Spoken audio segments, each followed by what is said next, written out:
Welcome to BJS Podcast. And we're back. With a new topic with privileges. My name is Samuel, and this is Ben and Jakob. Hello am there, Ben. guys. No. Hello. Yes, All let's right, go. gender privilege. Yeah. Yes. What's your first thought? Ben, let's start with you. My first thought. Yeah. I think we should start talking about, I don't know, what about stereotypes? Yeah, sure. Right. That woman is supposed to be in the kitchen. I mean, yeah, that's sort of the problem, that's- really, isn't it? Because you've kind got of the main problem within sexism, I think, is how we view women as a whole, and Yeah. that maybe we shouldn't view women as a whole at all. Men privileges. Yeah, men privileges. Men's privilege in society. Yeah, Yeah. I can't really see them because I am a man, but what I've heard is that we earn more than women, or Right. some women. And I think both of the things you said there are very important. Mainly that it's very hard for us three men to see men's privilege, as we once heard in a very important English lesson that privilege is invisible to those who have it. Yeah. And secondly, you brought up the wage gap, which is a very interesting topic. Yeah. I think so too. The wage gap is nothing that I really have been affected by. But some people say that it's still active, that women doesn't get paid as much for the same work as they do as men. Yeah. And I think definitely true, but I think that the problem in society is very much exaggerated by modern standards. Yeah, What I've heard is the most common is that women earn 76% of a man's wage, which is true if you take the average wage of all women against the average wage of all men. But that's not the appropriate way to calculate that, because the proper way to do it would be to take into consideration... the same work, because Yeah. these are different types of work, right? Yeah, women don't go into the same fields as men do generally. Yeah, And because then... yeah, Carry on. like a McDonald's worker couldn't earn as much as a engineer. Exactly. So when you do take into account all these different jobs, and then instead calculate what the woman gets for the same job as the man, you get about a 6% difference, which is still a wage gap. It's still a sexist way of dealing out wages, but it's not nearly as bad as 30%, which is widely quoted. But also I- that many men think that they are superior of women. Yeah. And think they can do whatever they want. Yeah, there's like a lot rape in and the stuff. underlying stereotypes Yeah. of women. And that's arguably much worse than the wage gap or any other physical problems, is the mental stigma many men have against women. Yeah. One stereotype that is kind of true is that men are stronger than women physically, because they're built like that. But men taking advantage of that is not right. no. But if you say that a girl should run a marathon, if she gets in goal under like 10 minutes, she get an A. If a guy does it, then he might have to do it under 8 minutes to get an A. Yeah. I've been affected of that because in 9th grade, I think, women got an A if they ran in under 12 minutes. And we have to run in under 10 minutes. Yeah, and that's an important issue, because that brings up the difference between a false stereotype and a true stereotype. Yeah. I mean, because it is proven that men generally are physically more capable than women, and in that term they should be graded, as you said. I mean, maybe not to such an extreme degree, but there still should be a difference. But then you've got, if you move over to things like intellectual capability, there is basically no difference, I think, within women and men, but still you often see with teachers, for example, that there are differences between the different genders. I'm not calling out anybody specifically, but in general, there seem to be differences. Do you have anything to add, Jake? Yes, one thing I would like to bring up is that raising a child, like the stereotypes say that a woman is better at it than a man. And I think that's unfair both for women and men. Yeah. Because a man can raise a child better than a woman. And vice versa. Yeah. Because a woman shouldn't feel obliged to be a stay-at-home mum, for example, and the same goes for father. You shouldn't be obliged to not, or it should be accepted to take care of your kids as much as the mother does. Yeah. But do you know if there is any like difference in the time, their mother time or dad time? In Sweden? Yeah. No, I don't think there's a difference. No. But in countries like the US, Yeah. well, first of all, there's basically no paid maternity leave. But there is a massive stigma that women should be stay-at-home mothers whilst fathers should work. But then the child doesn't get the close contact with her dad or his dad. Yeah. Then we are in this like stereotype again. Yeah. They got a better contact or bond with their mother than their father. Yeah, and that's something we need to face. Yeah. Not only from a man's perspective, but also a woman's perspective. Yeah. Another thing that might be bad for a child with contact to the dad is if the parents are doing a divorce.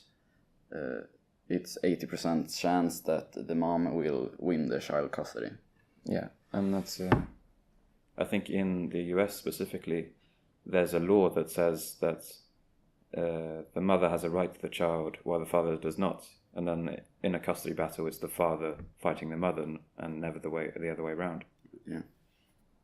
I once saw a video on Facebook when a divorced dad came to his kid's house where his mother lived to pick up his child, and the mom forced the kid or the guy to stay at her home instead of going with his dad, and then she said that she had the full custody of the child because of that. Then there was had to call the police. They got there and said that he has the right to choose where he wants to go. And he sat in the car of his dad, and he just went with him, and the mom went crazy. Yeah. I mean, I think that was in the US, right? Yeah. Yeah. And the US is sort of backwards on these custody laws. I mean, if you compare them to, say, Sweden, I think it's a lot more even in Sweden than it is in a lot of other countries. I think so too. Because which we're grateful for. Yeah, I know a lot of people that have divorced parents that are like, they stay every fortnight at their mom's or the dad's. Yeah. And that's how it's supposed to be, I think. Yeah, that's what they do most of the time in Sweden, isn't it? Yeah. Or if the child can choose wherever they want to. Yeah, let's move on to the next topic. Continuing on this theme, there's a lot of stereotypes about raising a child. Yeah. And that men or boys should be raised. I mean, typically you use the example with the color blue, and women or girls with the color pink. Yeah, green. No, yeah, I mean, it'd be nice with green, but pink. Yeah. Yeah, but boys are often also raised like in sports, like football or American football or some ice hockey or something like that.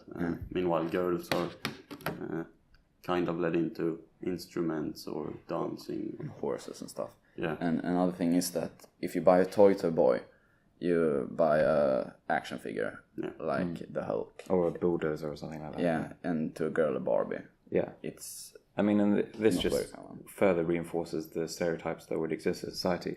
Yeah. I mean, if a boy is raised from birth and a girl is raised from birth to become these separate roles that society have given them, then it's not that strange that as adults they continue these roles. Yeah. I mean, I think to solve the problem we need to start at birth and let the child choose themselves what they want to do, what they want to buy. Yeah. I mean, I've been lucky enough, I was raised with 2 sisters. So a lot of the time I got to choose myself if I wanted to do what the other boys were doing, if I wanted to play with them. And as a result, I'm me, but I play 2 instruments. I'm not too much into sport, and I'm sort of mixed in between what's stereotypically feminine and what's stereotypically masculine. Yeah. Which I'm grateful for, but a lot of people are raised in these segregated roles. Yeah, but I think that might be the case if you're the firstborn child. That they kind of direct your sexes to one way. and then the child that comes after, if they get one more, then they like, if it's the same sex, they kind of do the same to that child. As I have a big brother and you too, and you always look at to them and want to be them. So when you have two sisters like you have, it's one big sister. Two small sisters. Two small sisters, okay. But they're quite close in age. Yeah. So it can be like you do stuff together. Yeah. And go into their stuff instead of just a boy. Definitely, yeah. Right, let's move on to a new topic then. Yes. Let's talk about crimes. Yeah. Yeah. And stereotypes within crimes. Yeah, the privilege within crimes, sorry. Yeah. Yeah, sure. Yeah. I think that women have sort of a privilege in crimes because I don't think you take it as serious if a woman does something like several times as like a black man, especially in USA. It's like so much more black men than women overall. Yeah, and I think that can be backed up quite easily with facts. I mean, in the US specifically, I mean, we're talking a lot about the US now, but the US does define a lot of the society's standards. Yeah. So in the US specifically, I think a man is something like 20 times more likely to be sentenced to death than a woman. Yeah. And for the same crime, a man will generally receive an 80% longer sentence, which is backwards thinking, basically. I mean, there's no reason a man should be locked up longer for the same crime than a woman. No. Meanwhile, in Sweden, you get like society service or something. Sorry. Yeah. Just get an easy punishment for like if you do a worse crime than like theft in the USA. You like jail for 1 year or something. Yeah. It's not worth bad at all. And the prisons, as you have showed us in several presentations, that they are actually. You can have it much better time in a prison cell in Sweden than in your own apartment if you don't have a job. Yeah. Yeah. Which isn't really gender related, but it's still a big issue. Yeah. Yeah. Right, and then specifically rape, and rape is a controversial and sensitive subject, rightly so. But there's a lot of false privileges that exist within rape. I'm not sure where to start, really. No, but some women say that all men rape. Well, I wouldn't say that women say that all men rape, but I do. Some women say. Yeah, but I wouldn't say that some women say that all men. They say that all men are capable. Yeah, capable of rape. Yeah, that's capable of rape. Yeah, they say that we're Capable of rape, but we aren't the only ones that are capable of that. They can rape in other ways. They might not have a penis, but they can use other things to rape. Yeah, but seriously. I mean, yeah, but that's more practically. And then I think there's a related the general stigma that's I think there's a movement going on at the moment where people are saying teach men not to rape, and I find that incredibly offensive as a man, because I find that the equivalent of saying teach Muslims not to blow things up, or teach Christian priests not to touch little boys. Yeah, because everyone doesn't do it. Yeah, it's the assumption that all men rape, or that all Muslims blow things up, or that all priests are pedophiles. The men that like rape, they are the minority of the men that doesn't. Yeah, I mean, they're horrible people. Yeah. Absolutely horrible people, but they shouldn't affect the entire gender as a whole. And the same thing goes for women-related things. I mean, feminism, for example, is a great movement fighting for women's rights, but it's got a very negative stigma lately from extreme feminists. Yeah, because that's what I get. Because my impression of feminists is just like these social warriors that get angry at men for like doing nothing. Yeah, like if you look at the party that says like feminism in Sweden, it's not just about equality. They kind of want to say that women are greater than men. Yeah, which is wrong, because it strives against what feminism is really about, which is equality. Yeah. So that's why I think that many people in Sweden have the wrong look at feminism. Yeah. They think it's more about woman goes past the man than they are equal. Yeah, and I think that's why there are a lot of people that have broken off from mainstream feminism now and have started a new movement, I think, called humanism, which is just to sort of get away from the negatively impacted term of feminism towards a more neutral one, which is what they were fighting for in the first place. They just had to stupidly change their name. Yeah. Moving on, I think we should talk about the issues we've been talking about more from a women's perspective, seeing as up until now we've mostly been talking about from a man's perspective, and which is understandable seeing as we're 3 men. So Jacob? Yeah, one issue a girl said is that they can never feel safe when they're out.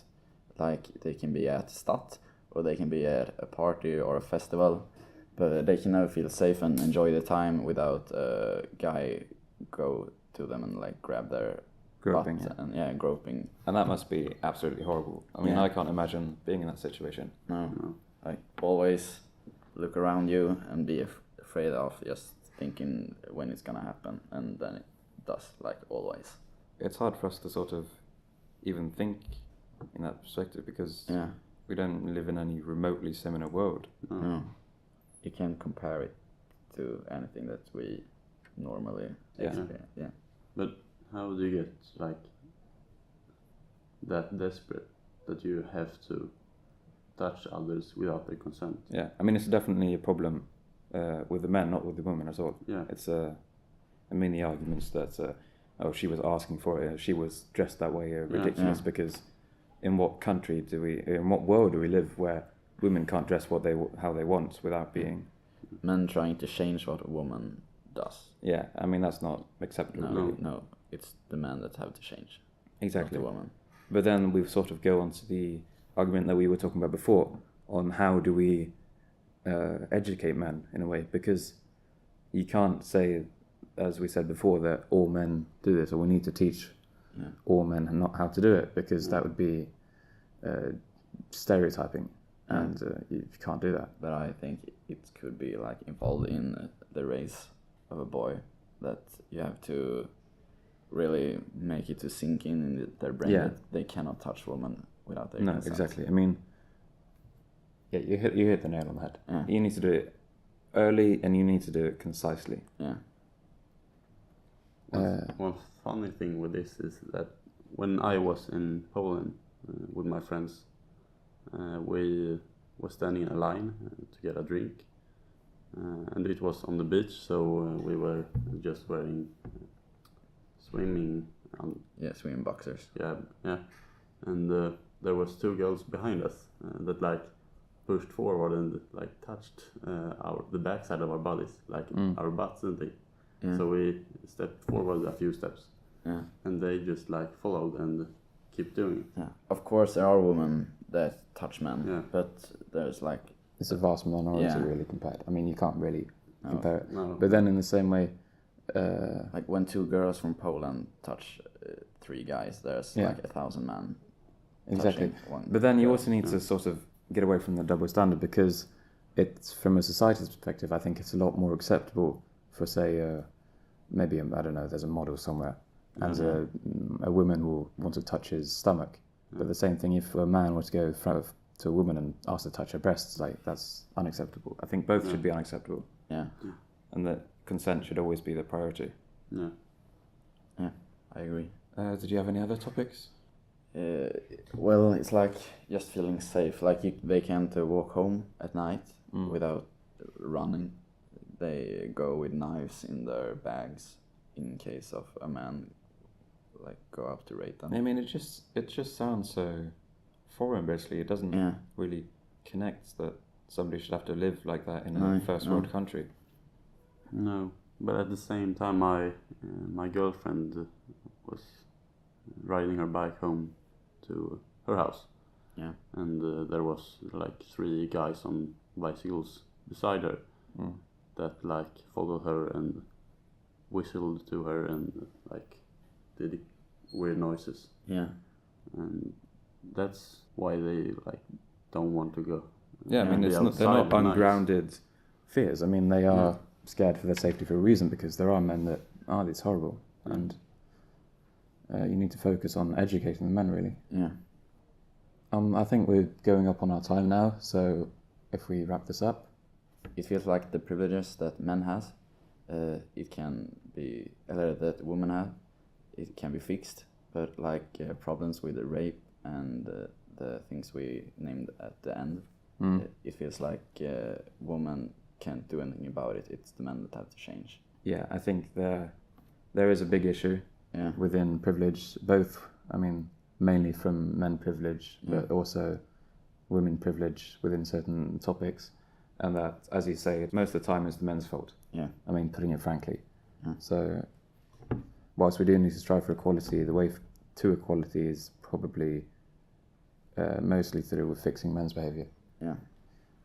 And we're wrapping this up now, but it's important to keep in mind that throughout this podcast, we have been rather biased. We are three men.